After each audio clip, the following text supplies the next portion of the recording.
First tonight, DFL and GOP parties were out in Rochester today for their Get Out the Vote rallies as Election Day closes in.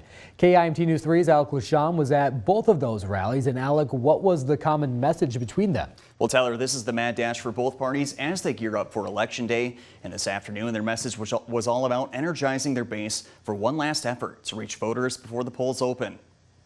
Minnesota candidates for state auditor and attorney general visited Rochester on Friday for a pair of Get Out the Vote rallies. Attorney General Keith Ellison was with state auditor Julie Blaha as both seek another term this year. During the DFL event, Ellison highlighted his accomplishments as attorney general. We can tick off all the critical issues, and you know what they are.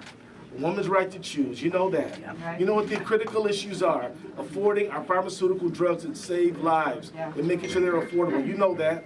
You know that. Getting all of that opioid money that we sued for and won into the hands of people so they can get treatment, so they can get well.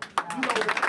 While Blaha railed against the GOP's candidate for state auditor, Ryan Wilson. Would you rather have somebody who's going to go and talk about things to chase headlines? Who wants the auditor's office to spend more time trying to be the FBI than being the state auditor? You don't want that, do you? At the GOP's rally, Wilson explained how he plans to use a different approach to the office. I think that's one of the main differences between myself and my opponent is that as state auditor, I'm going to speak up and speak out when I see these issues. Right? Minnesotans work too hard to have their tax dollars wasted or stolen, and they need a state auditor that's really going to be a champion for them. While the GOP's candidate for Attorney General, Jim Schultz, reaffirmed his commitment to defending Minnesota laws. I'm pro-life. I'm not ashamed of that. At the same time, the job of the Attorney General is to enforce and defend Minnesota law. And so that's what I'll do. The legislature can figure out policy. My job will be to enforce and defend Minnesota law, and I'll do that as Attorney General.